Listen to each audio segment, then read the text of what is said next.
ओम शांति। बाप दादा मधुबन। आज की मधुर मुरली 14/11/2023। मीठे बच्चे, मनुष्य को देवता बनाने की सर्विस में विघ्न जरूर पड़ेंगे। तुम्हें तकलीफ सहन करके भी इस सर्विस पर तत्पर रहना है, रहमदिल बनना है। प्रश्न: जिसे अंतिम जन्म की स्मृति रहती है उसकी निशानी क्या होगी? उत्तर: उनकी बुद्धि में रहेगा कि अब इस दुनिया में दूसरा जन्म हमें नहीं लेना है और ना तो दूसरों को जन्म देना है। यह पाप आत्माओं की दुनिया है, इसकी वृद्धि अब नहीं चाहिए, इसे विनाश होना है। हम इन पुराने वस्तुओं को उतार अपने घर जाएंगे, अब नाटक पूरा हुआ। गीत नई उम्र की कलियां। ओम शांति। बाप बैठ बच्चों को समझाते हैं कि तुम बच्चों को हरेक की जोत जगानी है, ये तुम्हारी बुद्धि में है। बाप को भी बेहद का ख्याल रहता है कि जो भी मनुष्य मात्र हैं उनको मुक्ति का रास्ता बताएं। बाप आते ही हैं बच्चों की सर्विस करने, दुख से लिबरेट करने। आज की मुरली से मुख्य 10 पॉइंट। पहली पॉइंट: सब पतित पावन बाप को याद करते हैं। पावन दुनिया दो है, एक मुक्ति धाम, दूसरा जीवन मुक्ति धाम। दूसरी पॉइंट: बाप कहते हैं मीठे बच्चे, मनुष्य को देवता बनाने में इस ज्ञान यज्ञ में विघ्न ही पड़ेंगे। गीता के भगवान ने गाली खाई थी, गालियां उनको भी और तुमको भी मिलती हैं। तीसरी पॉइंट: बाप कहते हैं कि तुम सिर्फ मुझे याद करो तो विकर्म विनाश हो जाएंगे। सबको एक ही बात समझाओ। बाप कहते हैं अपने शांति धाम और सुख धाम को याद करो। चौथी पॉइंट: तुम जानते हो वह बाबा है बागवान, हम सब माली हैं। मम्मा बाबा और सब बच्चे माली बन बीज बोते रहते हैं, कलम निकलती है, फिर माया के तूफान लग पड़ते हैं।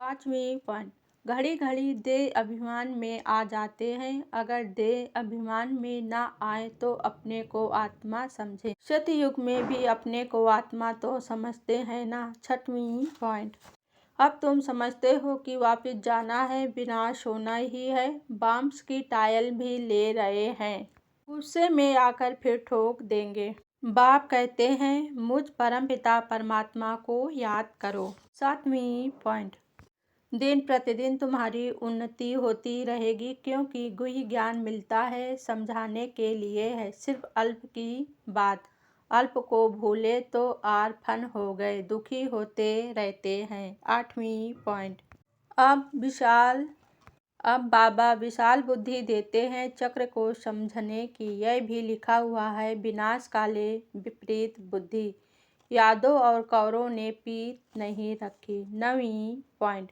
मनुष्य भल मनुष्य, उनमें भी तो मर्तबे होते हैं, बुद्धि का फर्क है। ज्ञान सागर ने तुमको ज्ञान दिया है तो उनको याद करते रहो, वह अवस्था तुम्हारी अंत में बनेगी। 10वीं पॉइंट: अमृत वेले सिमर सिमर सुख पाओ, भल लेटे रहो परंतु नींद नहीं आनी चाहिए, अपना हट कर बैठना चाहिए, मेहनत है। वैद्य लोग भी दवाई देते हैं अमृत वेले के लिए। अच्छा, धारणा के लिए मुख्तार। पहली पॉइंट: हमने ईश्वर की गोद ली है, फिर देवताई गोद में जाएंगे, इसी नशे में रहना है, अपना और दूसरों का कल्याण करना है। दूसरी पॉइंट: अमृत वेले उठ ज्ञान सागर के ज्ञान का मनन करना है, एक की अभिचारी याद में रहना है, देह अभिमान छोड़ स्वयं को आत्मा निश्चय करना है।